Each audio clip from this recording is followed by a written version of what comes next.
नमस्कार। एक बार फिर प्रवीण कुमार वालिया केमिस्ट्री एजुकेशन हम में आपका स्वागत है। टॉपिक बायोमोलिक्यूल, जैव अणु को आगे बढ़ाते हुए अपन पढ़ते हैं टॉपिक प्रोटीन।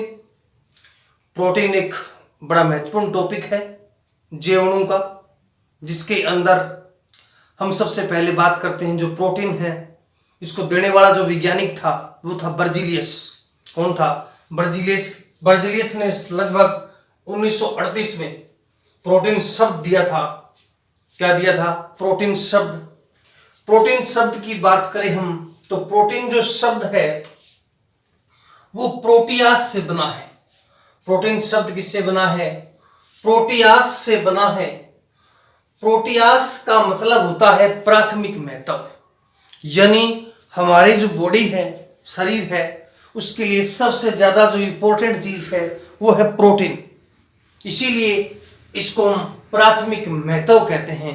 यानी इसका अर्थ है, जैसे लिखा भी है मैंने, जिसका अर्थ होता है प्राथमिक महत्व, क्योंकि प्रोटीन जो होती है वो जीवन संबंधी महत्वपूर्ण पदार्थ है। यानी जीवन के लिए सबसे ज्यादा इंपॉर्टेंट जो पदार्थ है वो प्रोटीन है। तो प्रोटीन के अंदर बर्जीलियस साइंटिस्ट था, बर्जीलियस ने दिया था किससे बना है? प्रोटियास से बना है। यह जीवन की वृद्धि, मरम्मत तथा अनुरक्षण। वृद्धि, मरम्मत, जैसे हमारी बॉडी की ग्रोथ होती है, हमारी बॉडी की मरम्मत होती है। अनुरक्षण का मतलब होता है बॉडी की सुरक्षा करना, रोगों से लड़ने की क्षमता पैदा करना, वो होता है अनुरक्षण। तो अनुरक्षण के लिए भी बहुत ही महत्वपूर्ण पदार्थ है, अति आवश्यक पदार्थ है। प्रोटीन सभी जीवित कोशिकाओं में पाया जाता है। जितने भी जीवित कोशिकाएं हैं उसके अंदर प्रोटीन मिलता है।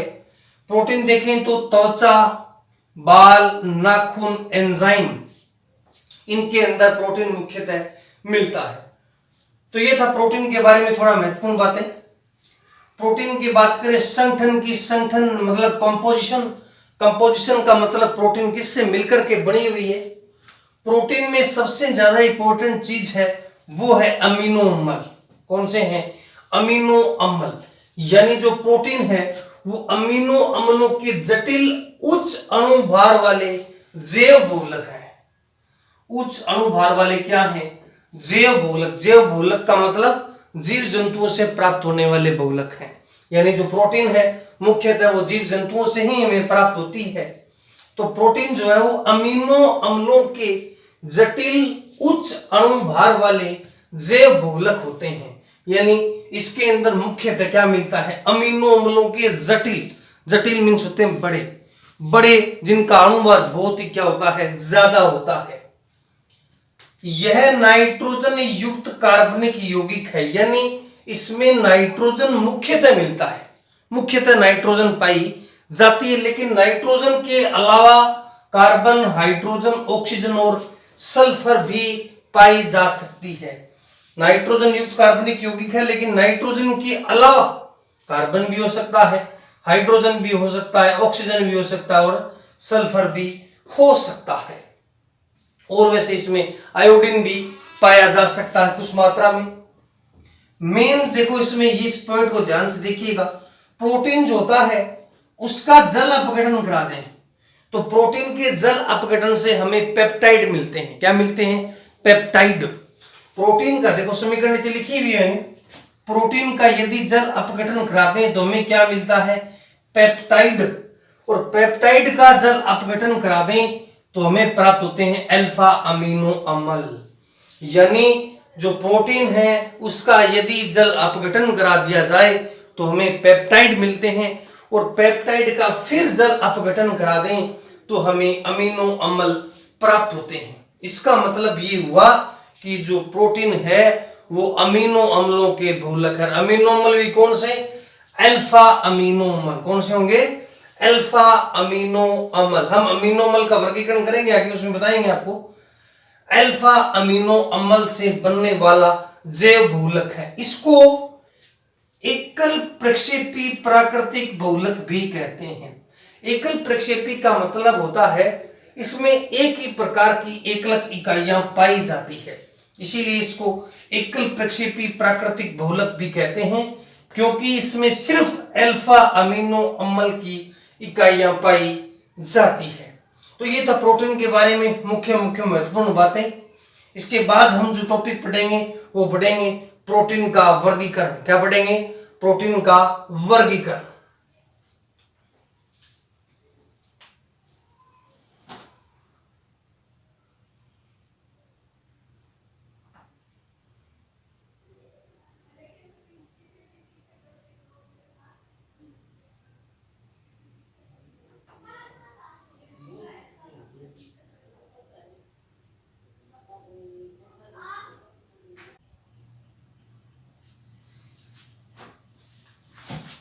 अगले टॉपिक की तरफ बढ़ते हैं।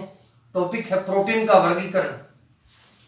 प्रोटीन के वर्गीकरण को देखें तो इसके अंदर सबसे पहला जो भाग दिया है संगठन के आधार पर। संगठन का मतलब होता है कि जो प्रोटीन है वो किस प्रकार से बनी हुई है, उसका संगठन कैसा है।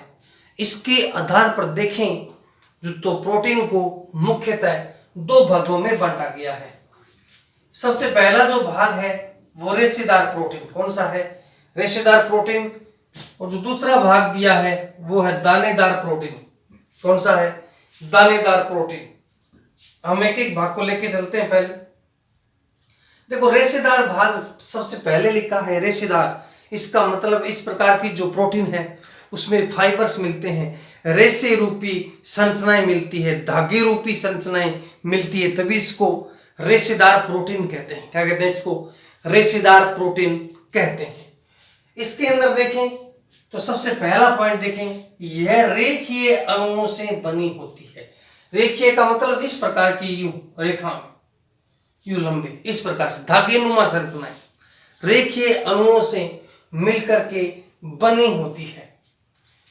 दूसरा पॉइंट पॉलीपेप्टाइड श्रृंखला या चेन्स लिखा है मैंने, यानी इसमें बहुत सारी पॉलीपेप्टाइड श्रृंखलाएं होती। पॉलीपेप्टाइड का मतलब कई पेप्टाइड मिलकर के पॉलीपेप्टाइड बनाती है। बहुत सारी पेप्टाइड इकाइयां जुड़ करके क्या बनाती है? पॉलीपेप्टाइड। और पॉलीपेप्टाइड हमने पीछे भी पढ़ा है, जब प्रोटीन का जल अपघटन कराते हैं तो पेप्टाइड मिलती है। क्या मिलती है? पेप्टाइड मिलती है।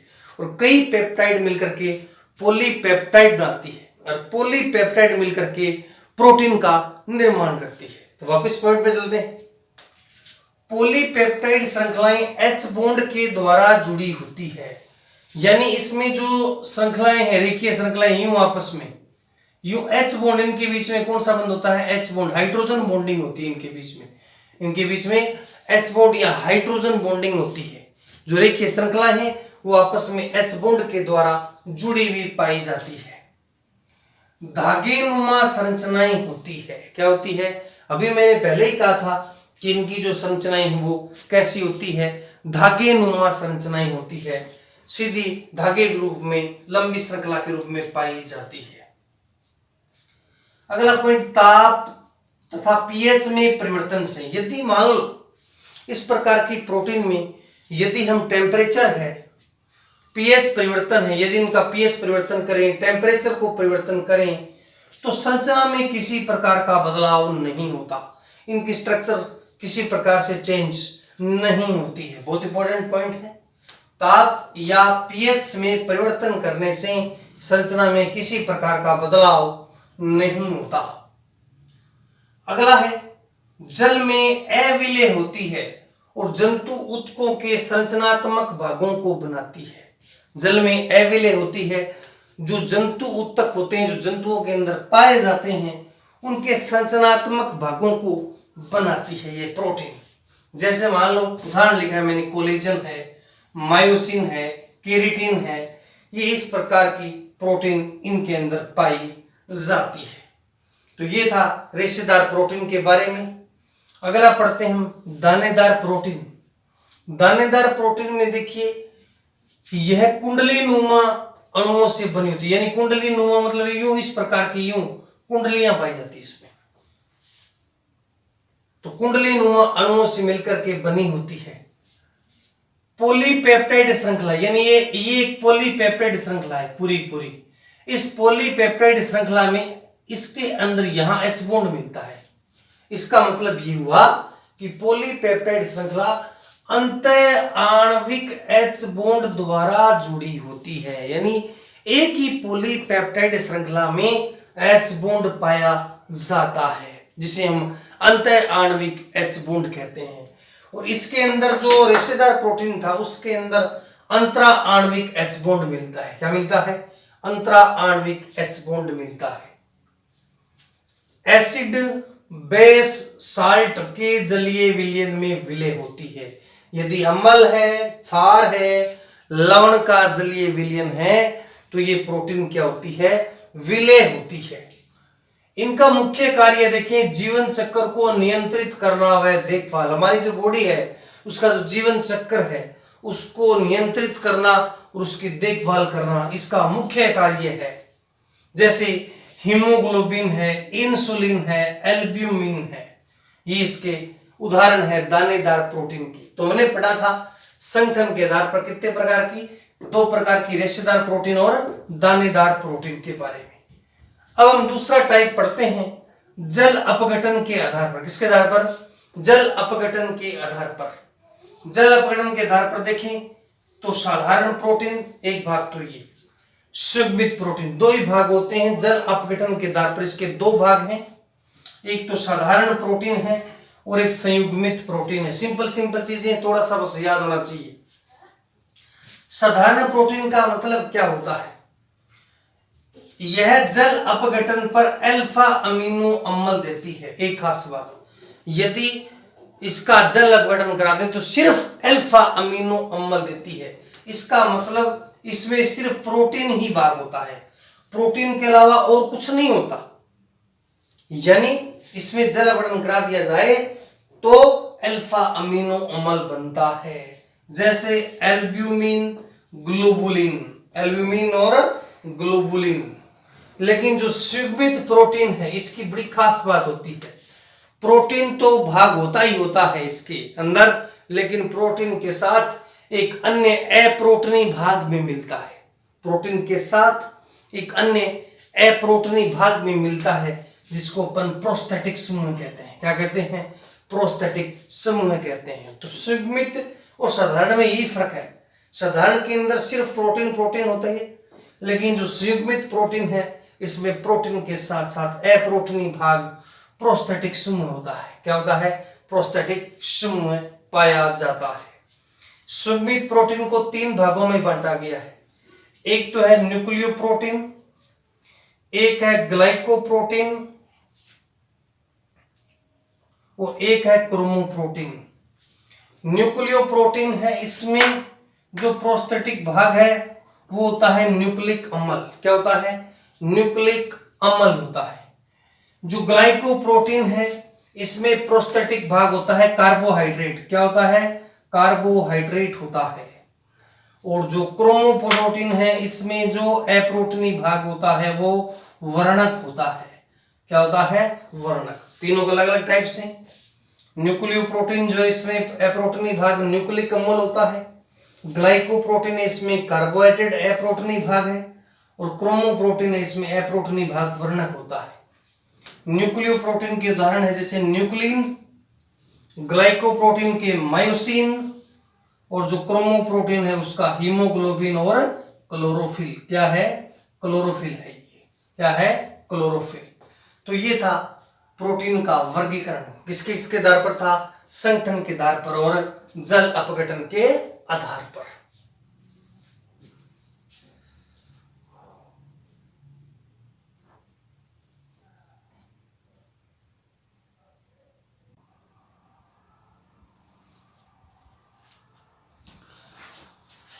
अगला टॉपिक है अमीनो अम्ल, अमीनो एसिड। देखिए अमीनो एसिड की सबसे बड़ी खास बात देखिए, अमीनो अम्ल क्यों कहते हैं इसको? क्योंकि इसमें अमीनो समूह मिलता है। एक तो अम्ल जो शब्द आया है वो कार्बोक्सिलिक समूह के लिए, किसके लिए? कार्बोक्सिलिक समूह के लिए। यानी इसमें NH2 और COOH, इसको अमीनो, इसको कार्बोक्सिलिक, यानी अमीनो व कार्बोक्सिलिक समूह दोनों उपस्थित होते हैं। यानी जो अमीनो अम्ल है उसमें NH2 व COOH दोनों समूह पाए जाते हैं। लगभग 20 प्रकार के अमीनो अम्ल ज्ञात हैं जो मिलकर के प्रोटीन का क्या करते हैं, निर्माण करते हैं। यानी लगभग 20 प्रकार के अमीनो अम्ल हमें पता है, इसकी ज्ञात की गई, खोज की गई है, जिससे प्रोटीन मिलकर के बनी होती है। एक सामान्य अमीनो अम्ल की स्ट्रक्चर देखें, सामान्य की, तो एक तरफ NH2 है, एक तरफ COH है, ऊपर हाइड्रोजन है और नीचे R है।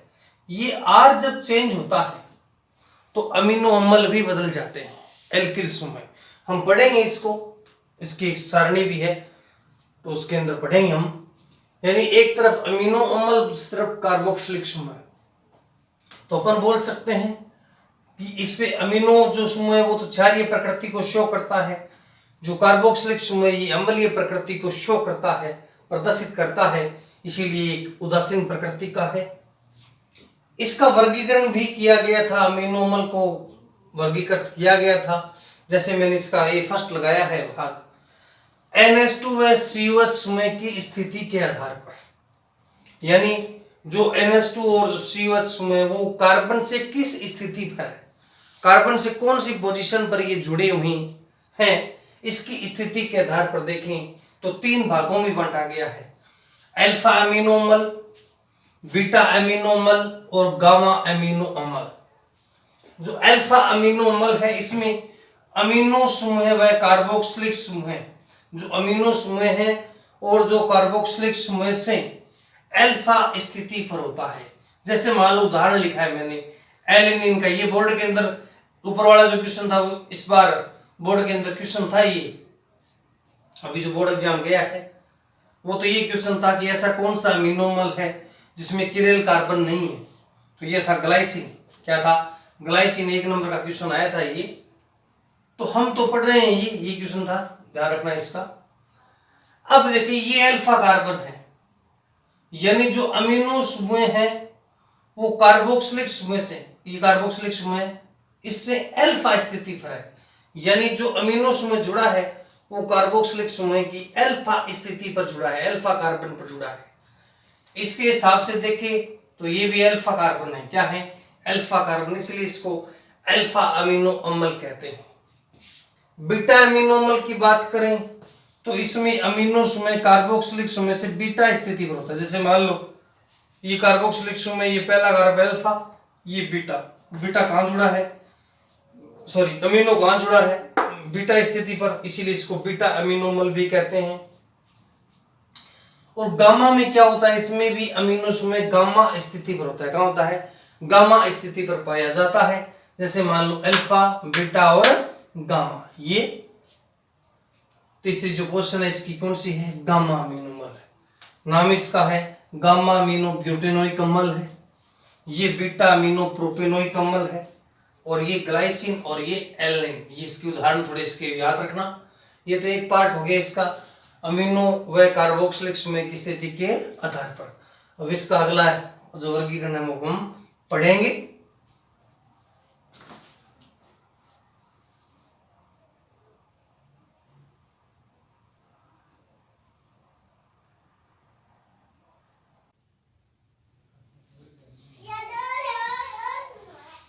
अगला टॉपिक इसके अंदर अपने पढ़ते हैं, वर्गीकरण चल रहा था अपना अमीनो अम्ल का। अमीनो तथा कार्बोक्सिलिक समूह की संख्या के आधार पर, अमीनो व कार्बोक्सिलिक समूह की संख्या के आधार पर ये 3 प्रकार के होते हैं। कितने प्रकार के होते हैं, 3 प्रकार के, जिसमें पहला है उदासीन अमीनो अम्ल, दूसरा है अम्लीय अमीनो अम्ल और तीसरा है क्षारीय अमीनो अम्ल। अम्लीय अमीनो अम्ल का मतलब होता है, सॉरी उदासीन अमीनो अम्ल का मतलब है कि इसमें अमीनो व कार्बोक्सिलिक समूह, अमीनो व कार्बोक्सिलिक समूह दोनों की संख्या समान होती है। यानी अमीनो समूह की संख्या और कार्बोक्सिलिक दोनों समूह की संख्या समान होती है। जबकि जो अम्लीय अमीनो अम्ल है, अम्लीय अमीनो अम्ल में कार्बोक्सिलिक समूह की संख्या ज्यादा होती है। किसकी ज्यादा होती है, कार्बोक्सिलिक समूह की संख्या ज्यादा होती है। जबकि क्षारीय अमीनो अम्ल में NH2 समूह की संख्या ज्यादा होती है। किसकी ज्यादा होती है, NH2 समूह की संख्या ज्यादा होती है, यानी अमीनो समूह की संख्या ज्यादा होती है। 3 टाइप, उदासीन अमीनो अम्ल, अम्लीय अमीनो अम्ल और क्षारीय अमीनो अम्ल। उदासीन अमीनो अम्ल में NH2S COS समूह की संख्या समान होती है। जैसे ग्लाइसिन में एक कार्बोक्सिलिक एक अमीनो, इसमें भी एलानिन में एक कार्बोक्सिलिक एक ही अमीनो है। जबकि अम्लीय के अंदर देखें तो अम्लीय में कार्बोक्सिलिक समूह की संख्या ज्यादा होती है। कार्बोक्सिलिक समूह एक इसमें, दूसरा ये दो कार्बोक्सिलिक है, एक क्या इसमें अमीनो है, जिसको कहते हैं हम एस्पार्टिक अम्ल। क्या बोलते हैं? एस्पार्टिक अम्ल। और तीसरा इसके अंदर एक और इसमें दिया उदाहरण ग्लूटेमिक अम्ल। ग्लूटेमिक अम्ल में एक कार्बोक्सिलिक, दो कार्बोक्सिलिक और एक इसमें क्या है अमीनो समूह है। इसी प्रकार क्षारीय जो है, क्षारीय में एक कार्बोक्सिलिक है और एक इसमें अमीनो है और दूसरा इसमें क्या है अमीनो है। इसको अपन बोलते हैं लाइसिन। क्या बोलते हैं? लाइसिन बोलते हैं। तो ये है अमीनो अम्ल। अमीनो अम्ल का जो अपने वर्गीकरण पढ़ा है, अमीनो अम्ल को हमने कई भागों में डिवाइड किया है, कई भागों में बांटा गया। इसमें एक पार्ट और है आवश्यक और अनावश्यक अमीनो अम्ल। आवश्यक और अनावश्यक अमीनो अम्ल का इसमें चार्ट और दिया है, वो भी इसके अंदर अपने करवाएंगे।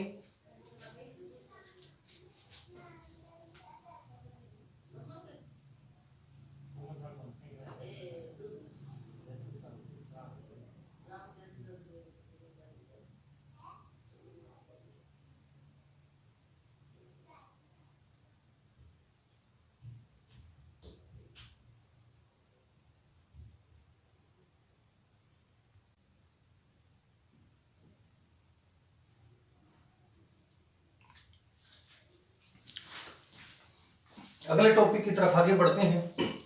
अगला टॉपिक है आवश्यक व अनावश्यक अमीनो अम्ल। अमीनो अम्ल हमारा टॉपिक चल रहा था, कुछ अपने टॉपिक पढ़े हैं। आवश्यक और अनावश्यक अमीनो अम्ल। देखो, आवश्यक और अनावश्यक अमीनो अम्ल से मतलब है ऐसे अमीनो अम्ल जो हमारी बॉडी से, हमारे शरीर से संश्लेषित होते हैं। हमारे शरीर से क्या होते हैं? संश्लेषित होते हैं। उन्हें हम अनावश्यक अमीनो अम्ल कहते हैं। यानी जिनका संश्लेषण बॉडी के अंदर होता है उनको अपन अनावश्यक अमीनो अम्ल कहते हैं। जबकि ऐसे अमीनो अम्ल जो हमारी बॉडी संश्लेषित नहीं करती, उनको बाहर से हमें लेना पड़ता है, उनको अपन बोलते हैं आवश्यक अमीनो अम्ल। लगभग 20 प्रकार के अमीनो अम्ल ज्ञात है। कितने प्रकार के? 20 प्रकार के अमीनो अम्ल ज्ञात है, जिनसे विभिन्न प्रकार की प्रोटीन जो होती है वो बनी होती है। विभिन्न प्रकार की जो प्रोटीन है, जितने भी जो प्रोटीन्स हैं वो लगभग 20 प्रकार के अमीनो अम्ल से बनी हुई है। इनके अंदर 10 जो अमीनो अम्ल है, 10 वो आवश्यक अमीनो अम्ल होते हैं। कितने? 10 अमीनो अम्ल जो होते हैं वो आवश्यक अमीनो अम्ल होते हैं, जिनका अपने बाहर से क्या करना पड़ता है? संश्लेषण करना पड़ता है। जैसे ऊपर मैंने परिभाषा भी लिखी है, वे अमीनो अम्ल जिन्हें शरीर द्वारा संश्लेषित किया जाता है अनावश्यक अमीनो अम्ल कहते हैं। शरीर खुद संश्लेषित करता है, बॉडी ऑटोमेटिकली अपने अंदर संश्लेषित करती है। जबकि जो शरीर द्वारा संश्लेषित नहीं होते आवश्यक अमीनो अम्ल कहलाते हैं। लगभग 20 प्रकार के अमीनो अम्ल ज्ञात हैं, जिनसे प्रोटीन बनी होती है। इनमें से 10 जो है वो आवश्यक अमीनो अम्ल होते हैं। बहुत बढ़िया सारणी है, इसको साथ साथ में कॉपी में ड्रॉ कीजिए फटाफट इस सारणी को। बहुत इंपॉर्टेंट सारणी है, 1% पेपर में आता ही है, पूछ ही लेता है पेपर में इससे। जैसे मैंने एक चार्ट बनाया, सारणी बनाई है। सारणी में मैंने क्या किया? नाम दिया है और दूसरे में उसकी क्या दी है? संरचना दी है। एक तरफ मैंने सारणी में क्या लिखा है? नाम लिखा है। दूसरे में मैंने क्या लिखी? इसकी स्ट्रक्चर लिखी। थोड़ा थोड़ा इसको ध्यान से बना लीजिएगा। सबसे पहले मैं सबसे फर्स्ट पे चलता हूं, ग्लाइसिन। ग्लाइसिन को शॉर्ट नेम दिखाते हैं GLY से। ये जो ब्रैकेट में लिखी है ना, इनके आगे 2-3 बातें बताता हूं आपको मैं पहले इसमें। एक तो ब्रैकेट में बात लिखी हुई है, ये तो है इसको शॉर्ट नेम से दिखाना, छोटे नाम से इसको प्रदर्शित करते हैं। अमीनो अम्ल को प्रदर्शित करने का तरीका क्या होता है? जो पहला अक्षर होता है ना, पहला अक्षर जो अल्फाबेट का पहला अक्षर है वो हमेशा बड़ा होता है। हमेशा क्या होता है? बड़ा होता है। तो देखिए सब में मैंने पहला अक्षर हमेशा ही क्या लगाया है, बड़ा लगाया है। फिर देखोगे कुछ जो अमीनो अम्ल है उन पे यूं स्टार लगा है, क्या लगा हुआ है, स्टार लगा है। ध्यान से देखना सारणी को, ऐसा स्टार लगा है। ऐसा स्टार का मतलब है ये जो अमीनो अम्ल है वो आवश्यक अमीनो अम्ल है। क्या है, आवश्यक अमीनो अम्ल है। तो ध्यान रखना इसके अंदर, ठीक है। एक अब हम क्या किया, मैंने इस सिस्टम में किया क्या है, नॉर्मली हमने अमीनो अम्ल की स्ट्रक्चर पढ़ी है। नॉर्मली ये पढ़ी हुई अमीनो अम्ल की स्ट्रक्चर हमने कल ही पढ़ी थी। NH2 एक तरफ ऊपर R था, एक तरफ या नीचे H था। थोड़ा ध्यान दीजिए, कल भी स्ट्रक्चर बनाई थी, सॉरी नेक्स्ट टॉपिक में अपने स्ट्रक्चर बनाई थी। तो एक तरफ H था, एक तरफ क्या था, R था। ये इसमें जो R है वो चेंज हो रहा है, यानी ये जो लिखे गए हैं ना, ये सब R की जगह ही लिखे गए हैं, यानी इस R को चेंज किया गया है, इस R की जगह ही इन सबको लिखा गया है। इस ये जो एल्किल ग्रुप है ये चेंज होते ही अमीनो अम्ल भी बदल जाता है। जैसे मान लो मैंने लिखा है पहले ग्लाइसिन, ग्लाइसिन में इस R की जगह मैंने क्या रखा है, H रखा है, तो क्या बन जाएगा, ग्लाइसिन। दूसरा है एलानिन, ग्लाइसिन इंपॉर्टेंट है, बोर्ड में इस बार क्वेश्चन था। ये ऐसा अमीनो अम्ल है जिसमें किरेल कार्बन नहीं है, ऐसा अमीनो अम्ल जिसमें किरेल कार्बन नहीं है। हम पिछले टॉपिक में बताया भी था। एलानिन R की जगह CH3 होगा, वेलिन R की जगह CH2 CH होगा, ल्यूसिन R की जगह CH3 की होल ट्वाइस CH2 होगा। आइसोल्यूसिन, इसमें स्टार लगा है, स्टार वाले क्या है, स्टार वाले आवश्यक, R की जगह CH3 CH2 CH CH3 है। आर्जिनिन R की जगह NH double bond C NH2 NH CH2 की होल थ्राइस। आगे है लाइसिन, स्टार लगा है, R की जगह NH2 CH2 की होल 4 है। ग्लूटामिक अम्ल R की जगह HCOH CH2 और CH2 है। एस्पार्टिक अम्ल HCOH CH2 है। Glutamine NH2 C double bond O CH2 CH2 है। साथ में सारणी को ड्रॉ कर लीजिए कॉपी में, अपनी कॉपी में बना लीजिए फटाफट। एस्पराजीन है NH2 CO CH2 वैलेंसी खाली, ये जो वैलेंसियां खाली हो रही है ना, इसका मतलब ये R की जगह जुड़ रहा है।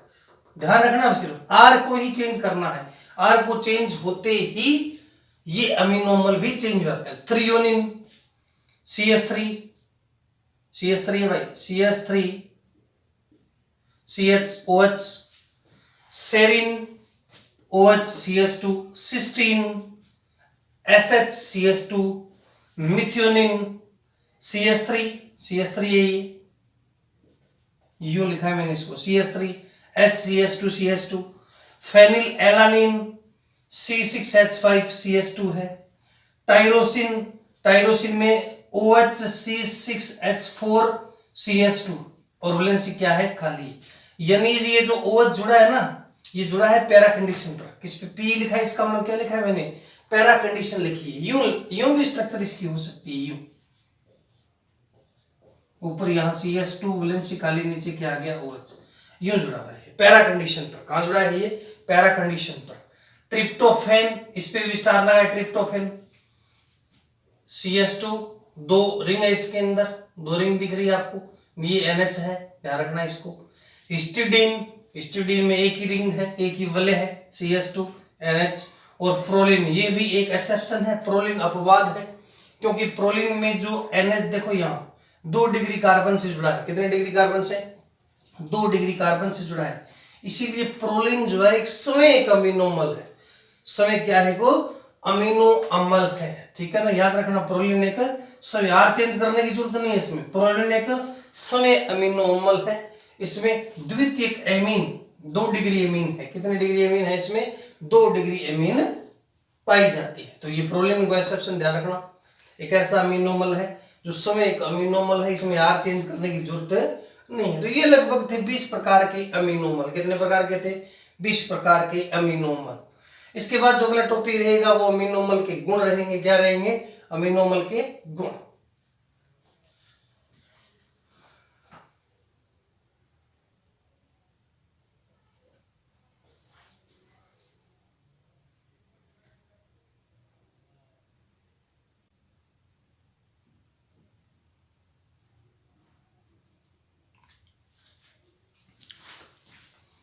अगले टॉपिक की तरफ आगे बढ़ते हैं।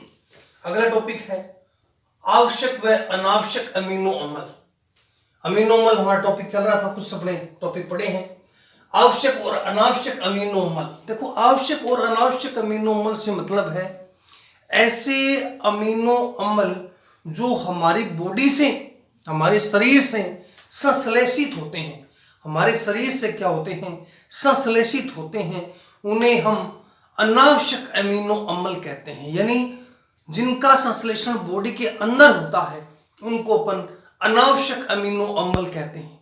जबकि ऐसे अमीनो अम्ल जो हमारी बॉडी संश्लेषित नहीं करती, उनको बाहर से हमें लेना पड़ता है, उनको अपन बोलते हैं आवश्यक अमीनो अम्ल। लगभग 20 प्रकार के अमीनो अम्ल ज्ञात हैं। कितने प्रकार के? 20 प्रकार के अमीनो अम्ल ज्ञात है, जिनसे विभिन्न प्रकार की प्रोटीन जो होती है वो बनी होती है। विभिन्न प्रकार की जो प्रोटीन है, जितने भी जो प्रोटीन्स हैं वो लगभग 20 प्रकार के अमीनो अम्ल से बनी हुई है। इनके अंदर 10 जो अमीनो अम्ल है, 10 वो आवश्यक अमीनो अम्ल होते हैं। कितने?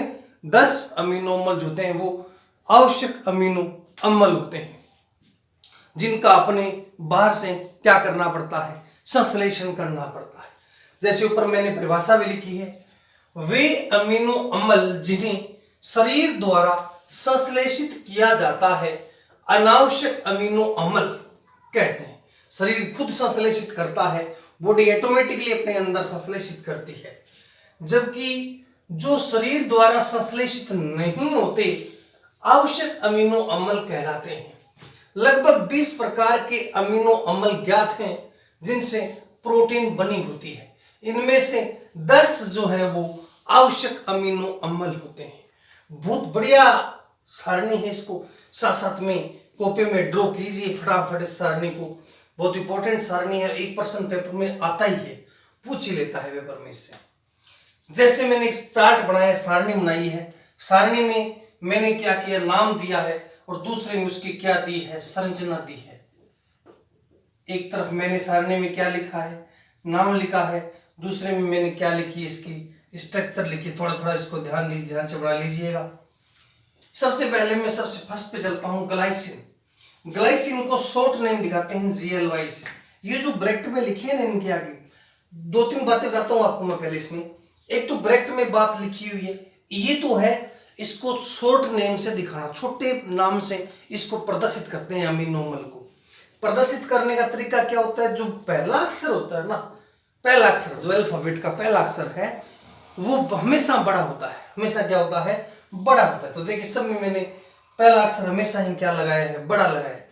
फिर देखोगे कुछ जो अमीनो अम्ल है उन पे यूं स्टार लगा है। क्या लगा हुआ है? स्टार लगा है। ध्यान से देखना सारणी को, ऐसा स्टार लगा है। ऐसा स्टार का मतलब है ये जो अमीनो अम्ल है वो आवश्यक अमीनो अम्ल है। क्या है? आवश्यक अमीनो अम्ल है। तो ध्यान रखना इसके अंदर, ठीक है। एक अब हम क्या किया, मैंने इस सिस्टम में किया क्या है? नॉर्मली हमने अमीनो अम्ल की स्ट्रक्चर पढ़ी है। नॉर्मली ये पढ़ी है अमीनो अम्ल की स्ट्रक्चर, हमने कल ही पढ़ी थी। NH2 एक तरफ ऊपर R था, एक तरफ या नीचे H था। थोड़ा ध्यान दीजिए, कल भी स्ट्रक्चर बनाई थी, सॉरी नेक्स्ट टॉपिक में अपने स्ट्रक्चर बनाई थी। तो एक तरफ H था, एक तरफ क्या था? R था। ये इसमें जो R है वो चेंज हो रहा है, यानी ये जो लिखे गए हैं ना, ये सब R की जगह ही लिखे गए हैं। यानी इस R को चेंज किया गया है, इस R की जगह ही इन सबको लिखा गया है। ये जो एल्किल ग्रुप है ये चेंज होते ही अमीनो अम्ल भी बदल जाता है। जैसे मान लो मैंने लिखा है पहले ग्लाइसिन। ग्लाइसिन में इस R की जगह मैंने क्या रखा है? H रखा है। तो क्या बन जाएगा? ग्लाइसिन। दूसरा है एलानिन। ग्लाइसिन इंपॉर्टेंट है, बोर्ड में इस बार क्वेश्चन था। ये ऐसा अमीनो अम्ल है जिसमें किरेल कार्बन नहीं है। ऐसा अमीनो अम्ल जिसमें किरेल कार्बन नहीं है, हम पिछले टॉपिक में बताया भी था। एलानिन R की जगह CH3 होगा। वेलिन R की जगह CH2 CH होगा। ल्यूसिन R की जगह CH3 की होल ट्वाइस CH2 होगा। आइसोल्यूसिन, इसमें स्टार लगा है। स्टार वाले क्या है? स्टार वाले आवश्यक। आर की जगह CH3 CH2 CH CH3 है। आर्जिनिन आर की जगह NH double bond C NH2 NH CH2 की होल थ्राइस। आगे है लाइसिन स्टार लगा है, आर की जगह NH2 CH2 की होल 4 है। ग्लूटामिक अम्ल आर की जगह HCOH CH2 और CH2 है। एस्पार्टिक अम्ल HCOH CH2 है। Glutamine NH2 C double bond O CH2 CH2 है। साथ साथ में सारणी को ड्रॉ कर लीजिए कॉपी में, अपनी कॉपी बना लीजिए फटाफट। एस्पराजीन है NH2 CO CH2 वैलेंसी खाली। ये जो वैलेंसियां खाली हो रही ना, इसका मतलब ये आर की जगह जुड़ रहा है। ध्यान रखना, सिर्फ आर को ही चेंज करना है। आर को चेंज होते ही ये अमीनोमल भी चेंज हो जाता है। थ्रियोनिन CH3 है भाई, CH3 CHOH, serine OH CH2, cysteine SH CH2, methionine CH3 है, ये यूं लिखा है मैंने इसको CH3 SCH2 CH2।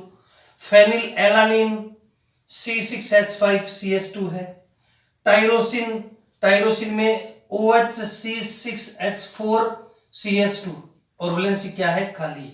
यानी ये जो OH जुड़ा है ना, ये जुड़ा है पैरा कंडीशन पर। किस पे P लिखा है, इसका मतलब क्या लिखा है मैंने, पैरा कंडीशन लिखी है। यूं भी स्ट्रक्चर इसकी हो सकती है, यूं ऊपर यहां CH2 वैलेंसी खाली, नीचे क्या आ गया OH, यूं जुड़ा हुआ है पैरा कंडीशन पर। कहां जुड़ा है ये, पैरा कंडीशन पर। ट्रिप्टोफैन, इस पे भी स्टार लगा है, ट्रिप्टोफैन CH2, 2 रिंग है इसके अंदर, 2 रिंग दिख रही है आपको, ये NH है, ध्यान रखना इसको। हिस्टिडीन में एक ही रिंग है, एक ही वलय है, CH2 NH। और प्रोलिन, ये भी एक एक्सेप्शन है, प्रोलिन अपवाद है, क्योंकि प्रोलिन में जो NH देखो यहाँ 2 डिग्री कार्बन से जुड़ा है। कितने डिग्री कार्बन से, 2 डिग्री कार्बन से जुड़ा है, इसीलिए प्रोलिन जो है एक स्वयं अमीनोमल है। स्वयं क्या है, वो अमीनो अम्ल है, ठीक है ना, याद रखना। प्रोलिन एक स्वयं, आर चेंज करने की जरूरत नहीं है इसमें। प्रोलिन एक स्वयं अमीनो अम्ल है, इसमें द्वितीयक एमीन 2 डिग्री एमीन है। कितने डिग्री एमीन है इसमें, 2 डिग्री एमीन पाई जाती है। तो ये प्रोलिन को एक्सेप्शन ध्यान रखना, एक ऐसा अमीनोमल है जो स्वयं एक अमीनोमल है, इसमें आर चेंज करने की जरूरत नहीं। तो ये लगभग थे 20 प्रकार के अमीनोमल। कितने प्रकार के थे, 20 प्रकार के अमीनोमल। इसके बाद जो अगला टॉपिक रहेगा वो अमीनोमल के गुण रहेंगे। क्या रहेंगे, अमीनोमल के गुण।